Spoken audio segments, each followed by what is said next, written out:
আমি আল্লাহ বলছিলাম ফেরেশতার দল, আমি আল্লাহ যা জানি তোমরা তা জানো না গো। আমি আল্লাহ দুনিয়ার মধ্যে মানুষ সৃষ্টি করলাম।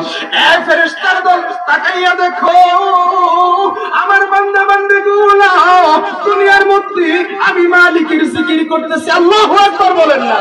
দুনিয়ার মধ্যে আমার এই প্রিয় বান্দা বান্দীগুলো আমি আল্লাহকে আল্লাহ বলে ডাকতে রে, আমি আল্লাহকে আল্লাহ বলে ডেকে ডেকে জিকির করতেছে রে। আমি আল্লাহ তো খুশি হয়ে গেলাম। এর ফেরেশতার দল সাক্ষী থাকো গো, আমি দয়ার আল্লাহ আমার বান্দা বান্দির तमाम জিন্দেগীর গুনাহগুলি maaf করে দিলাম। আওয়াজ দিয়া বলেন সুবহানাল্লাহ। আরে পর্দালের মা, এই যুবক ভাই, বৃদ্ধ বাবাজি, এই জন্য বলি মালিক দুনিয়ার মধ্যে পাঠাইছে আল্লাহর ইবাদত বندگی করার জন্য, মালিকের গোলামি করার জন্য, নবীজির আদর্শ দিয়ে নিজের জিন্দেগিটাকে গঠন করার জন্য, নবীজির সুন্নাত দিয়ে নিজের জিন্দেগিটাকে গঠন করার জন্য। আজকে তুমি রূপের বাহাদুরি করো গো, যৌবনের বাহাদুরি করো। এই রূপ এই যৌবন তোমার আমার চিরদিন থাকবে না গো। তোমার পাশেই তাকায় দেখো, একটা বৃদ্ধ লোক বসে আছে। একটা সময় যুবক ভাই তোমার মতো টাইট চামড়া ছিল, যৌবন কাল ছিল এই বৃদ্ধ বাবাজির গো। এখন দেখো তার চামড়া ঢিলা হয়ে গেছে, তার যৌবন নাই, যৌবন চলে গেছে। একটা সময় তোমারও এই যৌবন থাকবে না, তোমার এই টাইট চামড়া আর টাইট থাকবে না, চামড়া ঢিলা হয়ে যাবে। এই জন্য পায়ে ধরে বলি যুবক ভাই, যুবতী বোন, এই রূপের অহংকার করিও না, রূপের বড়াই করিও না। রূপেরই গৌরবে করিয়াছ সাজ, সোনা দানা কত কি আর রাজকী পোশাক, বন্ধু বান্ধব যত, মাতা পিতা তারা শত, বন্ধু বান্ধব যত, মাতা পিতা তারা শত, সকলই হবে তোমার পর। রে মন আমার কেন বান্ধ দালান ঘর, ঠিক কিনা জোরে বলেন। একদিন মাটির ভেতরে হবে ঘর, রে মন আমার কেন বান্ধ দালান ঘর। রে কোনা খাইলের বাবাজি, রে পশ্চিম পাড়ার বৃদ্ধ বাবাজি, পর্দালের মা, এর যুবক ভাই, যুবতী বোন, এই দুনিয়ার মধ্যে আমার মালিক পাঠাইছি। মালিক পাঠায় ডাক দিয়ে বলে, বান্দা আমি আল্লাহ তোমাকে এত আদর করে যত্ন করে বানাইলাম, তোমাকে দুনিয়ার মধ্যে পাঠানোর পর এত সুন্দর নাজ নিয়ামত আমি আল্লাহ দান করলাম। বান্দা তুমি বারবার নাফরমানি করো, আমি আল্লাহর দরবারে একটাবারও তওবা করো না। বান্দা তুমি ফজরের নামাজ বিগাড় করছো, ফেরেশতারা আমি মালিকের দরবারে তোমার নামে বিচার দায়ের করে, মাটি তোমার কাছে বিচার, আমার কাছে বিচার দিতে থাকে। শুকরে আমার কাছে বলতে থাকে, আল্লাহ আমাকে তুমি শুকর বানাইছো, তোমার কাছে শুকরিয়া। কেন রে শুকর, শুকরিয়া কেন? তুমি তো নাপাক জাতি। শুকরে ডাক দিয়া বলে, আল্লাহ তুমি আমারে নাপাক শুকর বানাইছো, কিন্তু বেনামাজি বানাও নাই। আল্লাহু আকবার বলেন। আরে বান্দা এত আদর করিয়া বানাইলাম, দুনিয়ার মধ্যে তুমি বান্দা বান্দি বারবার নাফরমানি করার পর একটা দিনের জন্য, একটা বেলার জন্য আমি দয়ার আল্লাহ তোর রিজিক বন্ধ করি নাই, অক্সিজেনটাও বন্ধ করি নাই, আমি আল্লাহ তোর লোকটাও বন্ধ করি নাই, আমি আল্লাহ তোর শ্বাস প্রশ্বাস বন্ধ করি নাই, আমি আল্লাহ তোর নাজ নিয়ামত বন্ধ করি নাই। এরপরেও কোন বান্দা আমি আল্লাহকে চিনো না, আমি আল্লাহকে ডাকো না, আমি আল্লাহর ইবাদত বندگی করো না, আমি আল্লাহর মসজিদে যাইয়া, মসজিদের মধ্যে যাইয়া যখন বান্দা আমি আল্লাহর কুদরতি কদমে সিজদায় লুটায়া পড়বারি, এরে বান্দা নানান দুনিয়ার মধ্যে ওই সিজদাকারী ব্যক্তির চাইতে দামি আর কোন ব্যক্তি দুনিয়ার মধ্যে কে হইতে পারে না।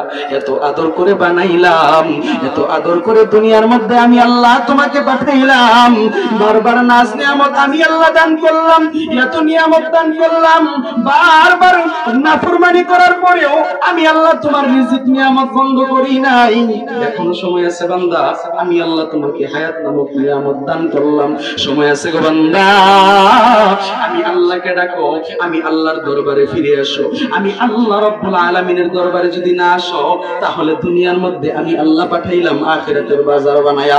এই দুনিয়ার মধ্যে যা পুঁজি কামাই করবা, নেক আমল নিয়ে যদি কবরে আসতে পারো, কবর হবে জান্নাতের বাগান। আর যদি বদ আমল নিয়ে আসো, কবরটা হবে জাহান্নাম। সাত বিচ্ছুর কথা কোন ঠিক কিনা? আরে 3.5 হাত মাটির ঘর, কারো আপন কারো পর, কারো হবে ফুলেরই বাগান, কারো বা হবে জাহান্নাম। কঠিন হবে সেই দিন তোমার না থাকিলে নেকি, ওই কবরে যেতে হবে, থাকবে না কেউ সাথ। থাকবে না কি জোরে বলে? আরে বান্দা, এই জন্য আমার আল্লাহ ডাক দিয়ে বলেন, আরে বান্দা বান্দি, আমি আল্লাহ তোমাদেরকে দুনিয়ার মধ্যে সৃষ্টি করে পাঠাইলাম। এখন আমি আল্লাহর ইবাদত বন্দেগী কিভাবে করবা, আমি আল্লাহর ভালোবাসা কিভাবে পাইবা, আমি আল্লাহর কাছ থেকে ভালোবাসা কিভাবে নিবা, আমি আল্লাহর জান্নাত কিভাবে পাইবা, এটা আমরা জানতে চাই না বাজান? জোরে বলেন, জানতে চাই না? একবার জোরে তাকবীর দেন না, লিল্লাহি তাকবীর। শোনো শোনো কোনাবাখালবাসী, শোনো শোনো পশ্চিমপাড়াবাসী, শোনো দিয়া মন, ভালো লাগলো আপনাদের এই মাহফিল আয়োজন, হাইরে ভালো লাগলো আপনাদের এই মাহফিল আয়োজন। করোনা কালীন, করোনার জন্য স্কুল বন্ধ ভাই, করোনা আর মহামারীতে মাদ্রাসা বন্ধ নাই, ঠিক কিনা জোরে বলেন?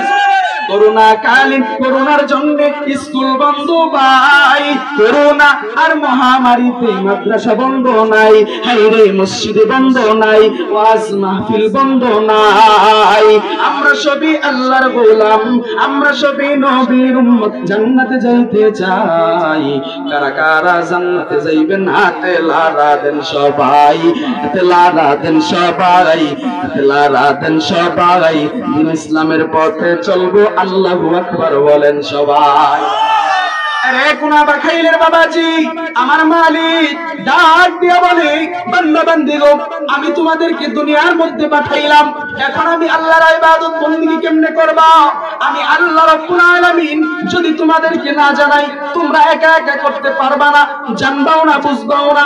আমি মালিকের ইবাদত কিভাবে করতে হবে, আমি আল্লাহ রাব্বুল আলামিনের ভালোবাসা কিভাবে পাওয়া যাবে, আমি আল্লাহ রাব্বুল আলামিনকে কিভাবে ভালোবাসতে পারবা, আমি আল্লাহর জান্নাত কিভাবে পাইবা, তওবাকারীদের অন্তর্ভুক্ত কিভাবে হইতে পারবা, ঈমানওয়ালাদের অন্তর্ভুক্ত কিভাবে হইতে পারবা, নামাজীদের অন্তর্ভুক্ত কিভাবে হইতে পারবা, রোজাদারীদের অন্তর্ভুক্ত কিভাবে হইতে পারবা, আমি আল্লাহ তোমাদেরকে জানায়া দিলাম। কুরআনুল কারীমকে নাযিল করে নবীজির মাধ্যমে আল্লাহ রাব্বুল আলামিন নবীজিকে জানায়া দেন, পয়গম্বর গো আপনি দুনিয়ার মানুষগুলোকে জানায়া দেন, কি জানায়া দেন? ইন কুনতুম তুহিব্বুনাল্লাহ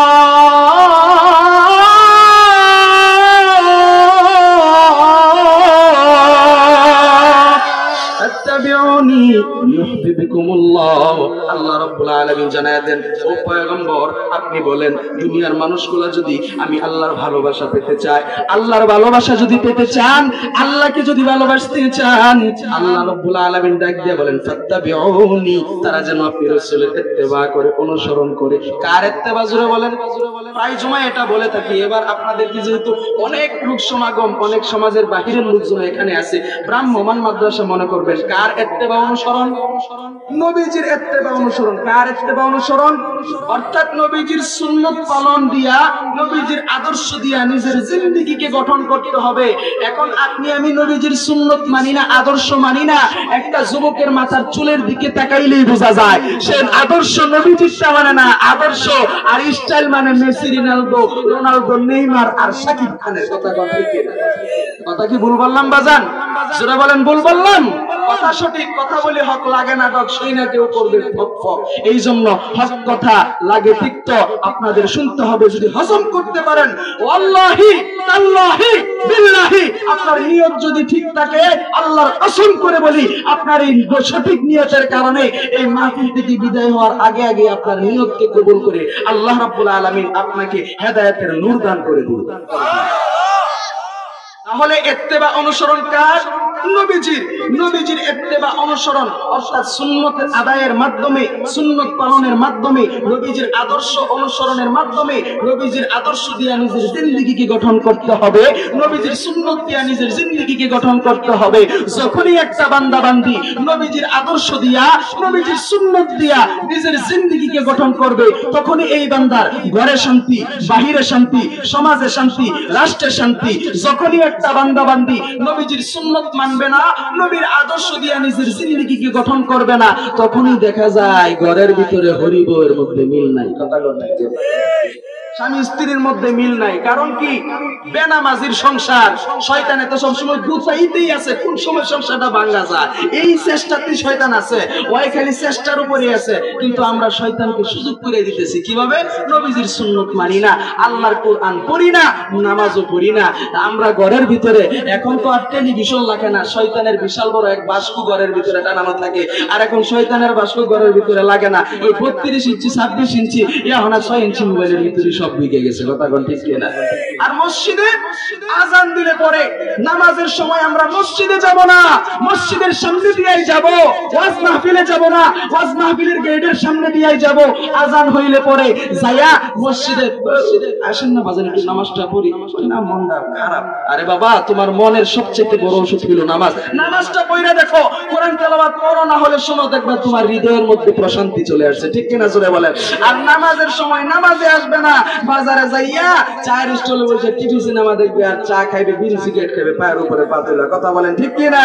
এই জন্য মসজিদ মাদ্রাসার পাবলিক টয়লেট যেগুলো আপনারাও মাঝে মধ্যে চেক করেন, আমি মাঝে মধ্যে দেখি, এই মসজিদ মাদ্রাসার পাবলিক টয়লেট গুলাও বাকি নাই, ভিতরে যায় দেখেন বিড়ির মুতা কারে কয়। কথা বল ঠিক কিনা?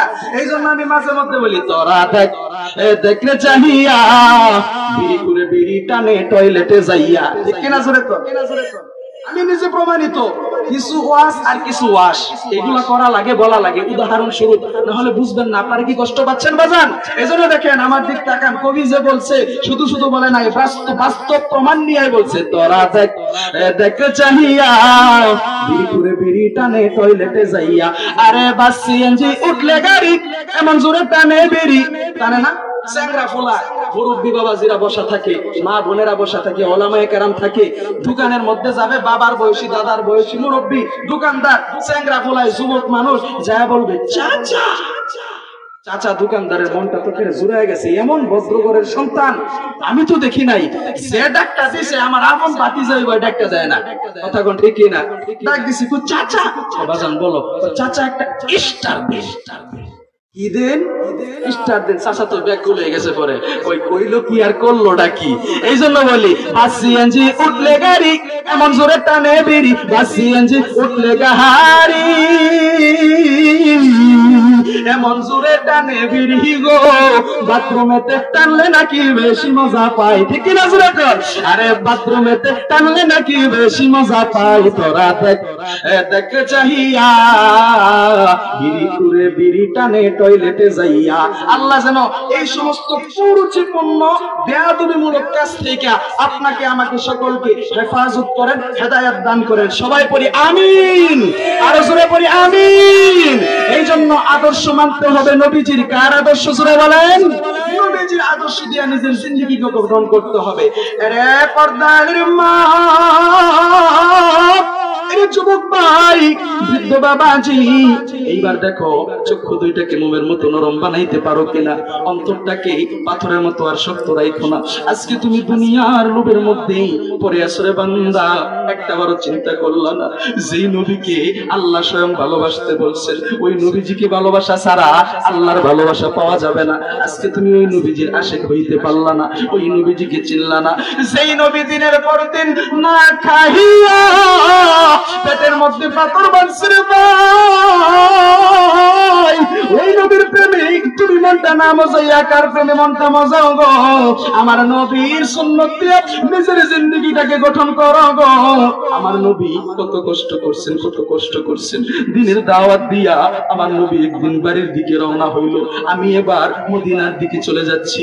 আপনারাও একটু মদিনার দিকে চলে যান, একটু নবীজিকে স্মরণ করেন, আল্লাহর কথা ভাবেন, জাহান্নামকে ভয় করেন। দেখ দেখেন 2 ফোঁটা চোখের পানি নিয়ে আপনার চোখ দিয়া বাহির হয় কিনা গো, দেখেন 2 ফোঁটা চোখের পানি ছেড়ে ছেড়ে আল্লাহর দরবারে কাঁদতে পারেন কিনা গো।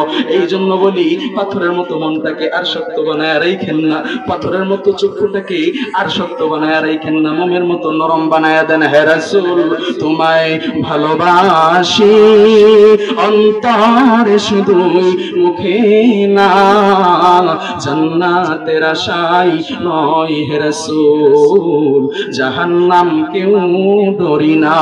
তোমায় পাওয়ার আশায় মন ছুটে যাই মদিনায়। আল্লাহু আকবার। তোমায় পাওয়ার আশায় মন ছুটে যাই মদিনায়, এ আশিকে দিদার দাও না আর দূরে থাকিও না, এ আশিকে দিদার দাও না আর দূরে থাকিও না। হে রাসূল তোমায় ভালোবাসি অন্তর শুধুই মুখে না, জান্নাতের আশায় নয় হে রাসূল, জাহান্নাম কেউ ডরি না।